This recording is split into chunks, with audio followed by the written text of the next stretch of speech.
ಕೇರಳ ಬಿಜೆಪಿಯ ರಾಜ್ಯಾಧ್ಯಕ್ಷರಾಗಿ ಅಧಿಕಾರ ಸ್ವೀಕರಿಸಿದ ರಾಜೀವ್ ಚಂದ್ರಶೇಖರ್ ಮೊದಲನೇ ಬಾರಿಗೆ ಸಂಘದ ಹಿನ್ನೆಲೆ ಇಲ್ಲದವರನ್ನ ಬಿಜೆಪಿ ರಾಜ್ಯಾಧ್ಯಕ್ಷರನ್ನಾಗಿ ಮಾಡಿದೆ.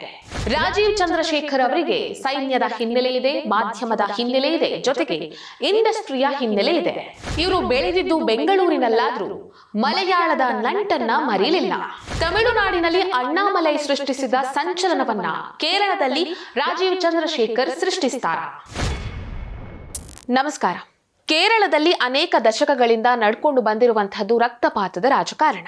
ಬಿಜೆಪಿ ಅನ್ನುವಂತಹ ಪಕ್ಷ ಕೇರಳಕ್ಕೆ ಕಾಲಿಡುವಂಥದ್ದು ಬಹಳ ಕಷ್ಟವಾಗಿತ್ತು. ಅಲ್ಲಿರುವ ಕಮ್ಯುನಿಸ್ಟ್ ರಾಜಕಾರಣದಿಂದ ಬಲಪಂಥೀಯ ಚಿಂತನೆಗಳು ಕೇರಳದೊಳಗೆ ಕಾಲಿಡುವುದಕ್ಕೆ ಬಹಳ ಕಷ್ಟ ಸಾಧ್ಯವಾಗಿತ್ತು.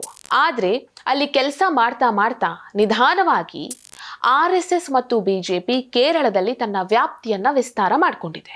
ಆದ್ರೆ ಇದೇ ಮೊದಲ ಬಾರಿಗೆ ಕೇರಳದಲ್ಲಿ ಸಂಘದ ಹಿನ್ನೆಲೆ ಇಲ್ಲದೆ ಇರುವ ವ್ಯಕ್ತಿಯನ್ನ ಕೇರಳದ ಬಿಜೆಪಿ ರಾಜ್ಯಾಧ್ಯಕ್ಷನನ್ನಾಗಿ ಮಾಡಿದೆ. ಆ ವ್ಯಕ್ತಿ ಬೇರೆ ಯಾರೂ ಅಲ್ಲ, ರಾಜೀವ್ ಚಂದ್ರಶೇಖರ್. ರಾಜೀವ್ ಚಂದ್ರಶೇಖರ್ ಅವರಿಗೆ ಯಾವುದೇ ರೀತಿಯಾಗಿ ಸಂಘದ ಹಿನ್ನೆಲೆ ಇಲ್ಲ.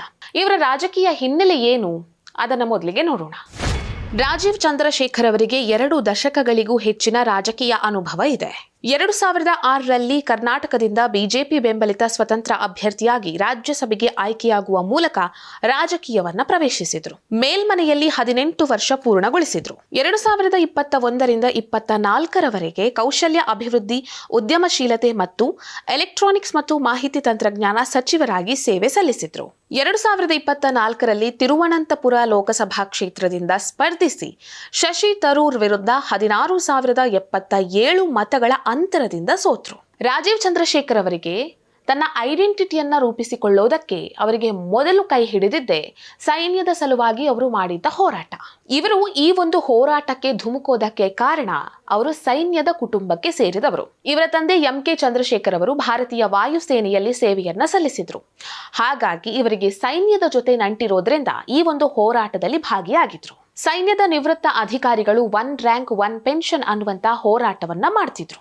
ಆ ಹೋರಾಟದಲ್ಲಿ ರಾಜೀವ್ ಚಂದ್ರಶೇಖರ್ ಅವರು ಭಾಗಿಯಾಗಿ ನಿವೃತ್ತ ಅಧಿಕಾರಿಗಳಿಗೆ ಗೆಲುವು ಸಿಗೋ ಹಾಗೆ ಮಾಡಿದ್ರು. ಇನ್ನು ಇವರ ಎಜುಕೇಶನ್ ಬಗ್ಗೆ ನೋಡೋದಾದ್ರೆ, ಇವರು ಮಣಿಪಾಲ್ ಇನ್ಸ್ಟಿಟ್ಯೂಟ್ ಆಫ್ ಟೆಕ್ನಾಲಜಿಯಿಂದ ಪದವಿಯನ್ನ ಪಡೆದಿದ್ದಾರೆ. ಇಲಿನಾಯ್ಸ್ ಇನ್ಸ್ಟಿಟ್ಯೂಟ್ ಆಫ್ ಟೆಕ್ನಾಲಜಿಯಿಂದ ಕಂಪ್ಯೂಟರ್ ಸೈನ್ಸ್ ನಲ್ಲಿ ಸ್ನಾತಕೋತ್ತರ ಪದವಿಯನ್ನ ಪಡೆದಿದ್ದಾರೆ.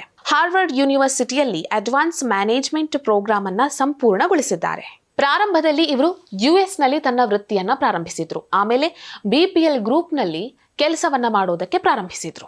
ನಂತರ ಇವರು ಜೂಪಿಟರ್ ಫಿನಾನ್ಷಿಯಲ್ ಇನ್ವೆಸ್ಟ್ಮೆಂಟ್ ಕಂಪನಿಯನ್ನ ಸ್ಥಾಪಿಸಿದ್ರು. ಇವರು ಬಿಸ್ನೆಸ್ ಫೀಲ್ಡ್ ನಲ್ಲಿ ಯಶಸ್ವಿ ಆದ್ರು. ಇವರು ಎಲೆಕ್ಟ್ರಾನಿಕ್ಸ್ ಮತ್ತು ಮಾಹಿತಿ ತಂತ್ರಜ್ಞಾನ ಸಚಿವರಾಗಿದ್ರು. ಇವರಿಗೆ IT ಬಿಲ್ ಅನ್ನ ತರೋದಕ್ಕೆ, IT ಸೆಕ್ಯೂರಿಟಿ ವಿಚಾರಗಳ ಬಗ್ಗೆ ಮಾತನಾಡೋದಕ್ಕೆ ಸಾಧ್ಯವಾಗಿತ್ತು ಇವರ ಎಜುಕೇಶನ್. ಅದೇ ವಿಚಾರಗಳ ಬಗ್ಗೆ ಇವರು ಸ್ಟಡಿ ಮಾಡಿದ್ರಿಂದ ಇದೆಲ್ಲ ಸಾಧ್ಯ ಆಯಿತು. 2024ರಲ್ಲಿ ಇವರನ್ನ ಯಾಕೆ ಮತ್ತೆ ರಾಜ್ಯಸಭಾ ಮೆಂಬರ್ ಅನ್ನಾಗಿ ಮಾಡಲಿಲ್ಲ, ಬದಲಾಗಿ ಇವರನ್ನ ಚುನಾವಣಾ ಅಖಾಡಕ್ಕೆ ಇಳಿಸಿದ್ರು ಅಂತ ಅನೇಕರು ಆಶ್ಚರ್ಯ ಪಟ್ಟಿದ್ರು. ಆದ್ರೆ ಅವತ್ತಿನ ಆ ನಿರ್ಧಾರಕ್ಕೆ ಕಾರಣ ಇವತ್ತು ಗೊತ್ತಾಗ್ತಾ ಇದೆ. ಯಾಕಂತ ಹೇಳಿದ್ರೆ ಅವತ್ತು ಆ ರೀತಿ ಮಾಡಿದ್ದು ಇವತ್ತು ಅವರ ಕೈಗೆ ಇಡೀ ರಾಜ್ಯದ ಚುಕ್ಕಾಣಿಯನ್ನ ಕೊಡೋದಕ್ಕೆ ಅಂತ ಹೇಳಿ ಅರ್ಥ ಆಗುತ್ತೆ. ಅವತ್ತು ರಾಜೀವ್ ಚಂದ್ರಶೇಖರ್ ಅವರು ಶಶಿ ತರೂರ್ ಅಂತಹ ಒಬ್ಬ ನಾಯಕನ ಎದುರಲ್ಲಿ ಚುನಾವಣೆಗೆ ನಿಂತು ಬಹಳ ಚಿಕ್ಕ ಅಂತರದಲ್ಲಿ ಸೋತಿದ್ದು ಬಹಳ ದೊಡ್ಡ ವಿಚಾರವೇ ಸರಿ. ಇವರು ಬೆಳೆದಿದ್ದು ಬೆಂಗಳೂರಿನಲ್ಲಾದ್ರೂ, ಇವರ ರಾಜಕೀಯ ಕಾರ್ಯಕ್ಷೇತ್ರ ಇರುವಂತದ್ದು ದೆಹಲಿಯಲ್ಲಾದ್ರೂ ಕೂಡ ಇವರು ತನ್ನ ಮೂಲವಾದ ಮಲಯಾಳಂನೊಂದಿಗೆ ತನ್ನ ನಂಟನ್ನ ಕಳೆದುಕೊಂಡಿಲ್ಲ. ಹಾಗಾಗಿ ಮಲಯಾಳಿ ಜನರೊಂದಿಗೆ ಬೆರೆಯುವಂಥದ್ದು ಇವರಿಗೆ ಬಹಳ ಸುಲಭ. ರಾಜೀವ್ ಚಂದ್ರಶೇಖರ್ ಅವರಿಗೆ ಕೇರಳವನ್ನ ಬಹಳ ಎತ್ತರಕ್ಕೆ ತೆಗೆದುಕೊಂಡು ಹೋಗುವಂತ ಶಕ್ತಿ, ಸಾಮರ್ಥ್ಯ ಇದೆ. ಅದಕ್ಕೆ ಕಾರಣ ಒಂದು ಇವರ ಓದು, ಇನ್ನೊಂದು ಗ್ಲೋಬಲ್ ಎಕ್ಸ್ಪೋಜರ್. ಕೇರಳವನ್ನ ಅಲ್ಲಿ ಬೇರೂರಿರುವ ಕಮ್ಯುನಿಸಂಗೆ ತದ್ವಿರುದ್ಧವಾಗಿ ಪ್ರಗತಿಪರ ಬೆಳವಣಿಗೆಯತ್ತ ತೆಗೆದುಕೊಂಡು ಹೋಗುವಂತಹ ಸಾಮರ್ಥ್ಯ, ಶಕ್ತಿ ಇವರಿಗಿದೆ. ಇನ್ನೊಂದು ವಿಚಾರ ಏನು ಅಂದ್ರೆ, ಇವರು ಮಾಧ್ಯಮ ದಿಗ್ಗಜ. ಕನ್ನಡದ ಸುವರ್ಣ ನ್ಯೂಸ್ನ ಮುಖ್ಯಸ್ಥ. ಕೇರಳದ ಅತ್ಯಂತ ಪ್ರಭಾವಿ ಮಾಧ್ಯಮ ಏಷ್ಯಾನೆಟ್ ನ್ಯೂಸ್ ಕೂಡ ಇವರದ್ದೇ ಮಾಲೀಕತ್ವದ ಸಂಸ್ಥೆ.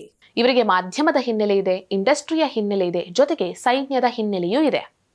ಹಾಗಾಗಿ ಕೇರಳವನ್ನ ಒಂದು ಹಂತಕ್ಕೆ ತೆಗೆದುಕೊಂಡು ಹೋಗೋದಕ್ಕೆ, ಬಹಳ ಎತ್ತರಕ್ಕೆ ತೆಗೆದುಕೊಂಡು ಹೋಗೋದಕ್ಕೆ ಇವರಿಂದ ಸಾಧ್ಯ ಇದೆ. ಹಾಗಾಗಿ ಇವರನ್ನ ರಾಜ್ಯಾಧ್ಯಕ್ಷರನ್ನಾಗಿ ಮಾಡಿದ್ದಾರೆ. ಈಗಾಗಲೇ ಕೇರಳದಲ್ಲಿ ಬಿಜೆಪಿಯ ವೋಟ್ ಶೇರ್ ಜಾಸ್ತಿ ಆಗ್ತಾ ಇದೆ. ತಮಿಳುನಾಡಿನಲ್ಲಿ ಅಣ್ಣಾಮಲೈ ಮಾಡಿರುವಂತಹ ಸಂಚಲನವನ್ನೇ ಕೇರಳದಲ್ಲಿ ರಾಜೀವ್ ಚಂದ್ರಶೇಖರ್ ಅವರು ಮಾಡ್ತಾರೆ ಅನ್ನುವಂತಹ ನಿರೀಕ್ಷೆ ಕೂಡ ಇದೆ. ಆದರೆ ಸಾಕಷ್ಟು ಸವಾಲುಗಳು ಇದೆ. Probably he will do it. ಈ ವಿಡಿಯೋ ನಿಮಗೆ ಇಷ್ಟ ಆಗಿದ್ದಲ್ಲಿ ಲೈಕ್ ಮಾಡಿ, ಶೇರ್ ಮಾಡಿ, ಕಮೆಂಟ್ ಮಾಡಿ. ನೀವಿನ್ನೂ ನಮ್ಮ ಹೊಸದಿಗಂತ ಡಿಜಿಟಲ್ ಚಾನೆಲ್ ಅನ್ನು ಸಬ್ಸ್ಕ್ರೈಬ್ ಮಾಡಲಿಲ್ಲ ಅಂದರೆ ದಯವಿಟ್ಟು ಸಬ್ಸ್ಕ್ರೈಬ್ ಮಾಡಿ. ಹೆಚ್ಚಿನ ಮಾಹಿತಿಗಾಗಿ ಪಕ್ಕದಲ್ಲೇ ಇರುವಂತಹ ಬೆಲ್ ಐಕನ್ ಅನ್ನು ಪ್ರೆಸ್ ಮಾಡಿ.